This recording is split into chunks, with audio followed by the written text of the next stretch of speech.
Good morning, everybody. Hope you're doing well. It is now April 4th, and our topic for today is going to be supply side economics. Our last video before our test will be demand side economics. That'll be coming up within a day or so. Before we get to that, I would just like to do a little bit of a review. We're talking about fiscal policy. Fiscal policy is our government taxes and our government spends. But before we get to that, let's get to the model that we've talked about a couple times in the past. This is the aggregate model. All right. Down here, ladies and gentlemen, I have everything that we make in the country in the course of the year, which we call real GDP. And this is the price of everything that we make, so it's going to be the price level. I have my downward sloping aggregate demand curve. This is the demand for everything. This is changed by consumer spending, business investment, government spending, and net exports. And then I have my aggregate supply curve right there, AS. Aggregate supply is affected by factors of production, which are land, labor, and capital, and technology. And we are operating at the intersection. This is where all the buyers and all the sellers in the country come together, and we are operating at that point. That is where we are. Now, in this scenario, let's say we're in a recession. We're operating right here, but we're operating below where we're supposed to be. If I wanted to represent that on the aggregate model, I would draw my long-run aggregate supply right here, long-run aggregate supply right there. We want to be on the vertical line, but we're here. Here is our potential, and here's where we're actually at. We're producing less than we should be.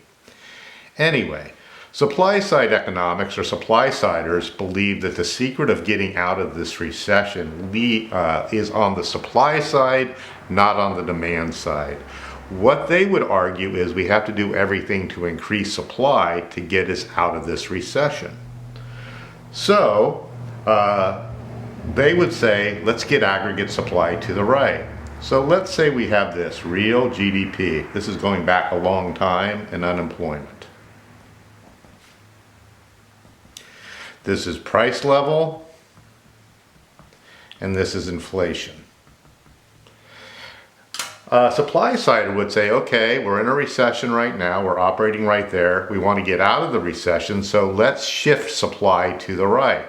We're going to do everything we can to get supply increase. So if we increase aggregate supply from where it was to where we want to be, AS1, AS2, we shifted that curve to the right. Now we are operating at the intersection of aggregate supply and aggregate demand. We are out of the recession. So we were here, and now we're here. What happened to real GDP? Well, it started there and it went there. Real GDP went up. If real GDP went up, that means we're making more stuff. Somebody has to make that extra stuff, so unemployment went down. If I look here, we used to be right there. That's our price level. Here's our new price level. Price level went down, and price level and inflation are the same thing. So inflation went down. Look here, guys. This is the best of all possible worlds. Unemployment is down, which means more people are working. Inflation is down, which means prices are low. This is the best of all possible situations, and it's what the supply siders argue for. Their main argument is production or supply is the key to economic prosperity. Supply siders would say production or supply is the key to economic prosperity. A couple people that we associate with supply side economics, number one is Adam Smith, who wrote the first big book on modern economics in 1776 called A Wealth of Nations. Anyway, he lived from 1723 to 1790. And he is considered to be a classical economic thinker, and he concentrated mainly on supply side economics. Another one that you haven't heard about before is a gentleman called John Baptiste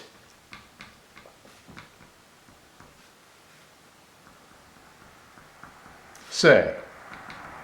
And he was a Frenchman. He lived from 1767 to 1832. And what he is most known for is Say's Law. Now I looked up Say's Law, and it's kind of long and arduous, so I'm going to give you a summary of it. What Say's Law says is that aggregate supply creates its own demand.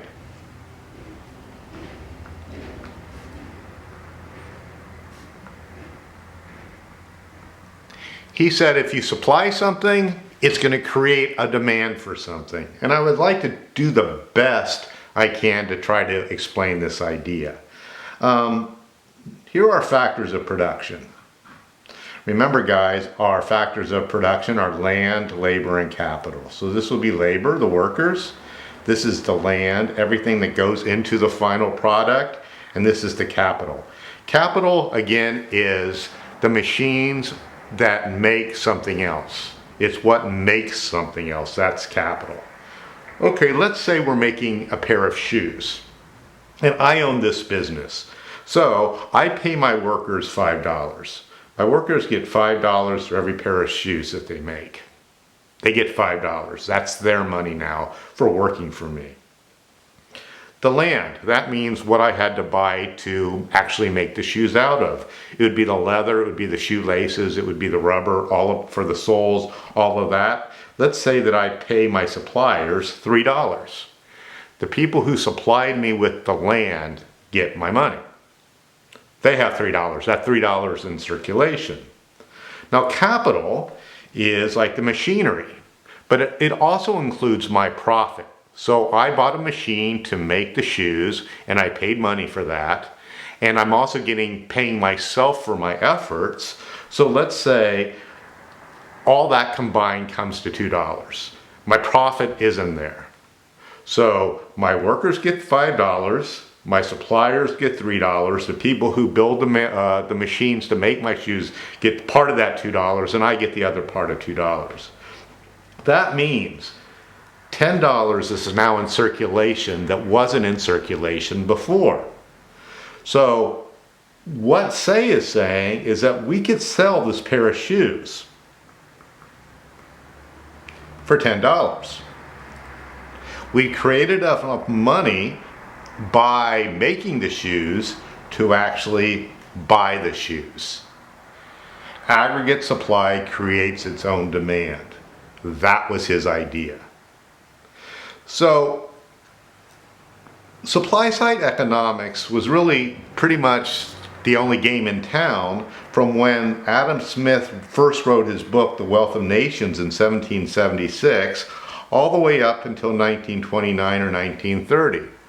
Something happened in 1929, 1930, that kind of showed that supply side economics doesn't always work. What happened in 1929 and 1930s, and a good part of the 1930s, was the Great Depression.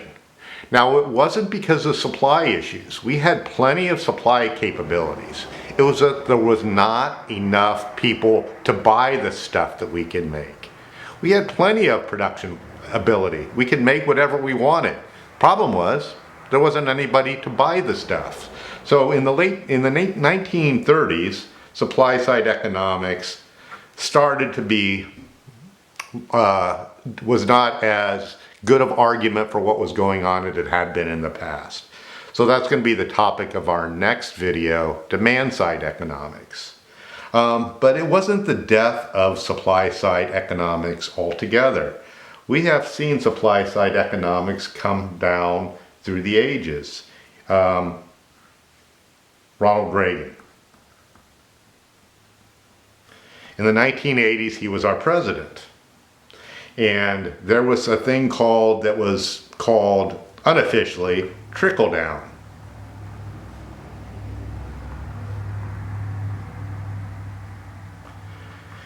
Trickle down economics basically said you cut taxes on the wealthy. So the wealthy have all this extra money. So what are they going to do with all this extra money? They're going to invest it. They're business owners for the most part, and they're going to increase business investment. They're going to go out and buy new machinery, buy new equipment, buy all of that stuff. They're going to install it, and then as a result, capital will increase, the machinery, and somebody's going to have to work that machinery, so they're going to have to hire people.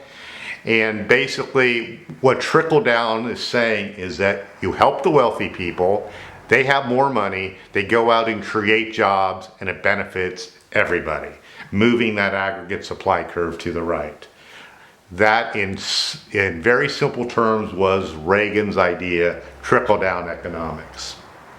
But there's even a more recent example of trickle-down economics. In 2017, our current president, Donald Trump, signed into law a $1.5 trillion tax cut. Now, some of that tax cut went to consumers, people like you, people like your parents, but a good chunk of it went to corporations. His idea was that the corporations would take that extra money and invest. They would buy more machinery, hire new people, and get the economy really going. The problem is that a lot of the corporations didn't take that extra money that they're not paying in taxes anymore, and what they did was they bought back their own stocks. So let me show you how this would work. Or on a micro level. Let's say that this is Corporation X, and here's just a regular supply and demand curve. Here's the quantity of the stock, and here's the price of the stock. This is the demand for Corporation's X stock, and this is the supply.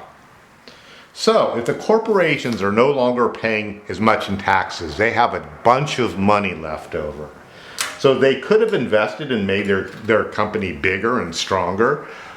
But what a lot of the companies did was they bought back their own stock. They went into the marketplace and bought their own stock, which increased the demand for their stock. It went from where it was, D1 to D2. There was a higher demand. So as a result, the price of their stock went up, and that means that the people who own the stock got wealthier, and who owns stock for the most part? The wealthier people in our society. So a lot of that tax cut did not go to improving the economy, it just got the wealthier people wealthier. Unintended consequence, I guess. Anywho, how does this relate to fiscal policy? I'm almost done, guys, bear with me. Fiscal policy on the national level is how our government taxes, and once they have that money, how do they spend the money? A supply side economic person would say, okay, we should spend the money on investing in human capital.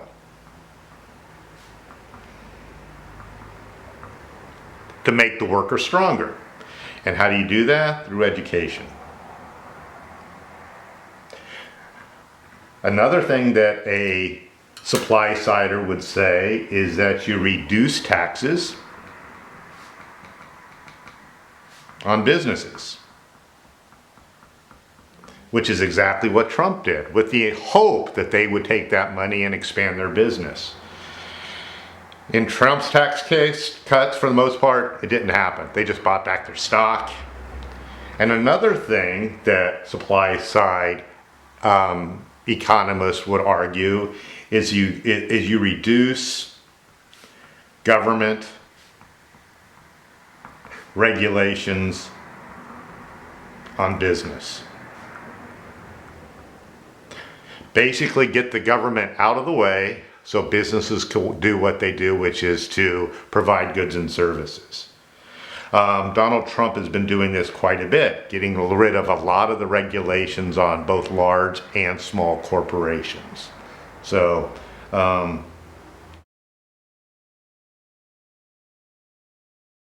it's been happening. Anyway, thank you so very much for this. The whole purpose of supply side economics is to make it easier for businesses to do their business, increase supply, which makes unemployment go down and inflation go down as well. Thanks, guys. Bye.